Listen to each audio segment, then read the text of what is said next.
Hi, I'm Mina Sohara and welcome to a new video. Today I wanted to talk about the relational dynamics in the Netflix series reality Love is Blind, the UK edition. And why am I doing this? Well, I think there were many different relationship dynamics that I would like to share on here. This is not a review of the show per se, so if you've watched it or not watched it, it doesn't really matter. But there were some things that I thought were worthy of discussion. So, Love is Blind. What is Love is Blind? And just before I go into that, I want to say that when I watch Netflix or any other streaming service, I'm always looking for the type of content or the type of shows that actually add value to my content. And because I make content about sexuality, relationships, intimacy, lifestyle, health, etc., this is very interesting for me. So it might not be it's not really trash TV for me, even though for many people it might be. Yeah, so if you haven't seen it and you're watching it, this does contain spoilers. So Love is Blind, the premise of Love is Blind is to see whether you can actually fall in love with someone's personality and if you can actually fall in love with them without seeing them. So that's the whole thing. So I think now with dating apps and all this swiping, we are choosing people based on what they look like and a couple of sentences, their height, the age, etc. But can you really, and sometimes if you're just focusing on someone's physicality, you might miss out on their inner beauty. So that's the idea of the show, is to see whether the inner beauty shining through is enough to conquer someone's heart. So they take, I think there are 14 men, 14 women, is that correct? Something like that. And they have these dates in these pods. Obviously they can't see each other, and they have a notepad, so they're making notes so they can remember who's who. So they're just hearing each other's voices and talking about very deep things, and they are not allowed to talk about what they look like, so nothing is given away there. So of all the couples that, or the people that did it, there were 6 couples in the end. So once you strike up, let's say, this kind of virtual relationship or this kind of connection with someone, and it then you can, if you propose to them, then you can actually see them in the flesh. And after that stage, the couples who have decided to get married, they go to a retreat, then they meet all the other couples, and that can be interesting. And then at the end, they meet all the other contestants, and then they see who's going to get married or not. They actually live together and then they get married, you know, and then whilst they're living together, they meet each other's friends and family. So it's all these different stages of a relationship leading up to marriage, and all of those challenges, such as, you know, meeting each other's friends and family. Are they going to like you? Are they going to judge you? Living styles, domesticity, all of these things. So it's interesting to see what happens on this journey. And of course, what's very interesting as well is when they meet all the other couples, the other contestants, and they're face to face with their plan Bs, because sometimes someone has a connection with someone, but they have a bit of connection with someone else as well. So they only get to see the person they actually proposed to, and then they might find in the flesh that they might feel more of attraction to the plan B or plan C person. That's kind of interesting to watch those dynamics. So the reason I wanted to talk about that was, for example, what I found interesting was one of the couples, Nicole and Benaya. Well, this Nicole, she was kind of deciding between 2 guys, Sam and Benaya, and people said on Twitter that Sam was like a walking red flag, which is kind of cruel, but yeah, anyway, what was interesting about that was that she did like Benaya more, but she chose the guy who was more willing to commit. And I think that was a very interesting concept. And I think that's kind of true of women in general, like going for the safer option might be more attractive than the one who makes your heart flutter more. I mean, you might disagree with that, but I do think, you know, being willing to commit is definitely a big point of attraction for many women. It's not just about, you know, how someone makes you feel, but it's actually whether they actually want to be with you, or seemingly, because obviously they can't see each other, everything is very limited. And then another thing, before Nicole met Sam, who's the first person she chose, who this guy was more willing to commit to her, he said to her, when I meet you, I'm going to pick you up. And then she said, I don't know if you'll be able to, or something like that. And then he was thinking, does that mean she's fat? So this is the ultimate, like, fear of the men, it seemed. So even though the men in general, they wanted the same as the women, they just want to find their person to love and be loved, they still kind of had it in their mind, or is she going to be fat? You know what I mean? So I thought that was kind of interesting as well. And I have some friends who think that men only want the kind of woman who's a 9 or a 10.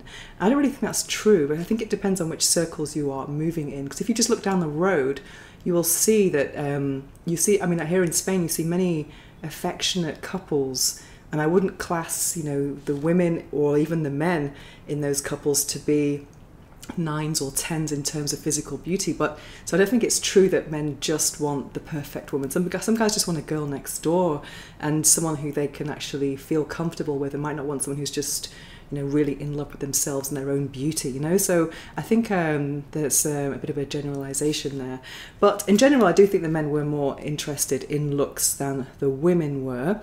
And another dynamic which I found interesting was, for example, there was another couple called Tom and Maria, and the Tom guy, he was very, I don't know what job he was doing, PR executive, I think, and she was a makeup artist, and he said he judged her because of her job. And I think in general, you know, we are guilty of judging people, profiling people when it comes to what professions they have. I know sometimes, I mean, maybe not so much here in Spain, but in England, for example, when you meet someone, that's one of those first questions that people ask, so what do you do? And it's like, oh, right, you're in that category then. You know, it's very quick, people are very quick to judge. Whereas here in Spain, I have a friend who's from New York who said, in New York, people want to know what I do, but here people want to know who I am. And I think that's a wonderful way to describe life on the Mediterranean. I know for me, you know, having a strange job like designing and reviewing sex toys, which is my main job, often I've been in social situations even for months and months on end, and people had no idea what I did for a living. And I kind of like that, because there were other things to talk about. It's not just about, you know, what you're doing Monday to Friday. You think, why are we talking about the profession in our non-working hours anyway? You know, there's a whole lot more to a person than that. But anyway, he was quite judgmental to her about that. Then he kind of like, you know, apologized and what have you, and maybe opened his mind a little bit. But the point was that he kind of, maybe there was an air of superiority there, which I thought was interesting, because I've always had, you know, sometimes I have dealt with a lot of imposter syndrome in my life, sometimes in my personal relationships, and I've felt, you know, inadequacy sometimes with someone, maybe not from what they're saying, maybe it's my own thing, my own projection. But when you see someone being very judgmental like that, thinking they're better, they actually become inferior. They actually lose value, I think. Thinking you're better than someone actually makes you worse. Not that we should be judging people like that, because no one's better than anyone, really. But it just makes that person lose attractability points, if that makes any sense. So that was something, was a bit of a red flag. But also what was interesting was that this Maria person, who was the makeup artist, she wanted to she believed in gender roles, like traditional gender roles, in terms of the man being the provider, the man paying for everything. And he was like, no, I want you know, a woman who's going to be, you know, her own woman, him having, you know, financial independence. And also, if you're thinking about marriage and starting a family, would you bring up your daughter to not be self-reliant? That's a really dangerous message to give to people. I think there's a lot of buzz right now online about the trad wife movement, and also women who were in that lifestyle and now they've left it.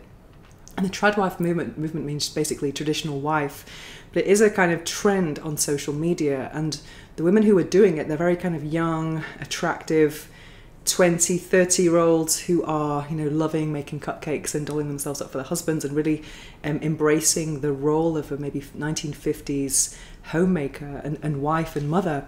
However, those people who are promoting this idea are actually content creators. They're not exactly, you know, relying on their husbands for this. And you don't really see women like that, maybe who are maybe 40 plus, embracing that lifestyle, because I think you can't have your value being dependent upon how much your husband wants you to, or how much he desires you, or how attractive you are. You have to have something more in life. And I think it's really beautiful to actually be able to, you know, stay at home and create a family and rely on your partner, but it can't be a forever thing. I think it's important to have your own money, and just in case things go wrong, because things can go wrong, that's life. I mean, divorces happen, people can die, you know, it's very important to actually be self-reliant, and also to give a message to your children about, you know, how to be independent, because you can't just rely on a relationship, even though, you know, relationships are one of the most beautiful parts of life, sharing and growing and all of that with someone.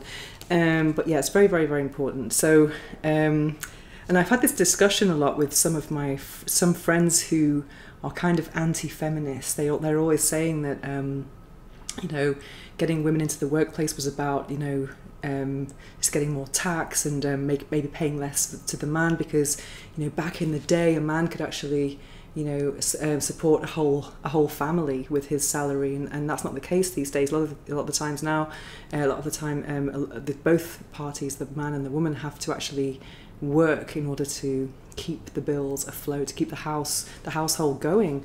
And yeah, that's something that people say, but I think it's just very important to have your own money, so that everything is a choice then. So it's kind of, I think it's nice and refreshing that men want a woman who's going to choose them for who they are, not because of what they earn, or yeah, just thinking of them as a provider. It's nice to provide, but you've got to be able to you know, choose someone because of their heart, not their wallet. Yeah, anyway, that's what I think.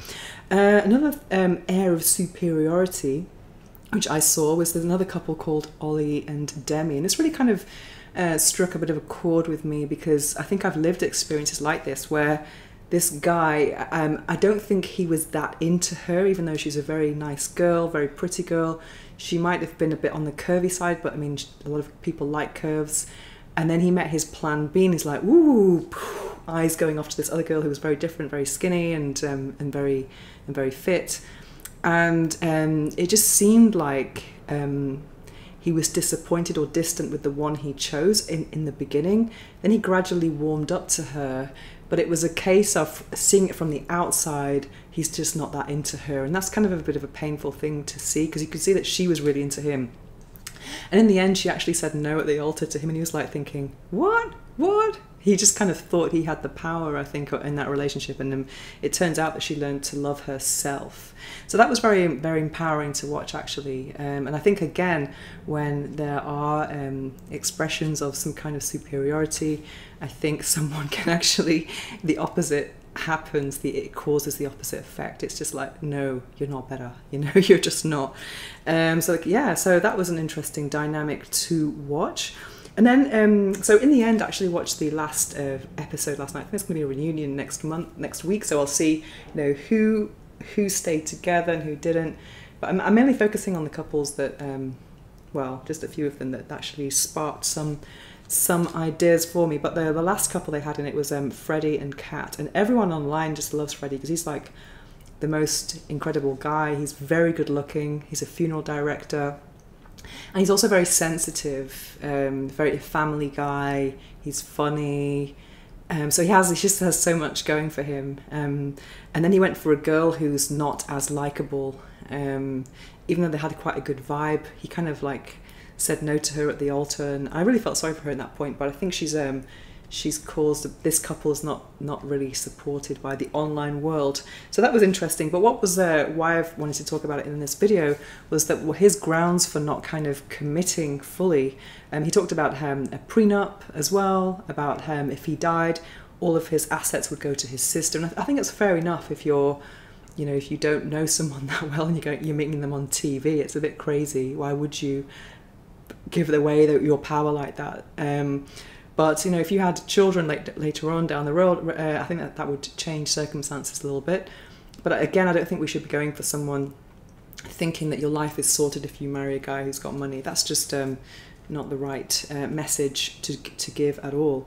But the grounds of his decision not to go follow through with it was about different tastes of lifestyle, basically. He was more of a home guy, she was a kind of more party girl, and that could kind of like really cause some conflict in the future. So I think it's really important to have similar, you know, lifestyle desires and habits. And I actually interviewed a guy called Jonathan Aslay, who is the #1 midlife dating coach in the US. And midlife's a little bit different.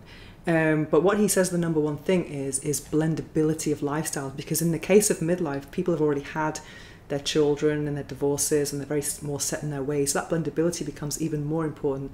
But from the start, though, it is very important to have, you know, harmony in those things. Some things can kind of work and be in a contrast, but you can't be holding someone back or feel like someone's holding you back if you want to kind of, if you're serious about life. But another thing I wanted to say is I actually interviewed a woman who's a natural fertility expert yesterday for my podcast. That'll be coming out in a few months. And we were talking about that fertility window. And I think for a lot of women, you know, we can be making decisions, you know, when you get to 30, early 30s, and it can maybe feel like a time bomb if you want to be a mother. But my advice to anyone like that would be just to not be in a rush. You know, there's no rush.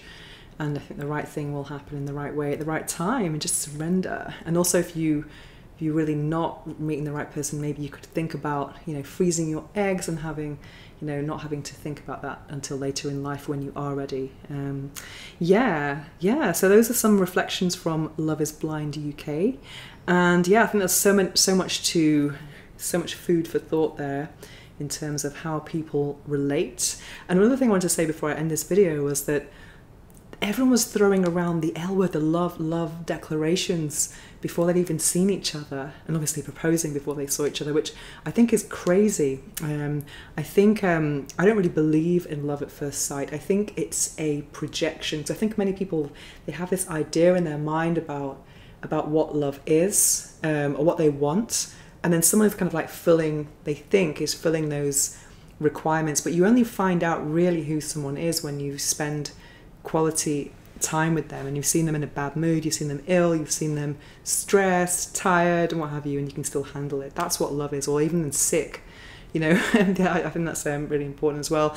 And something I believe about love is that I think being in love with someone, it's like this dopamine, it's like this big chemical reaction inside us, that someone is making us feel a certain way. It's not really about what they're doing, but they're just provoking this chemical reaction inside us. Whereas loving someone is more an outward thing, like wanting the best for someone, even though they might choose not to be with you. And I think it's interesting to have a combination of both when you're in a relationship. But I do think that in love kind of butterflies is romanticized a lot, especially on TV, Hollywood movies, and in music. A lot of music is about that feeling, you know, even from the butterflies to the heartbreak, and people are trying to chase and search for that feeling so much in life. And it does make us maybe think, it is a drug. Love is a drug. It's a very powerful thing. Whereas sometimes I think a good way to look at it is that, you know, when you're younger, you want to find someone who is going to make you weak at the knees. But as you get a bit older, you realize that you need someone who's going to make you stable at the knees. That's what's really important.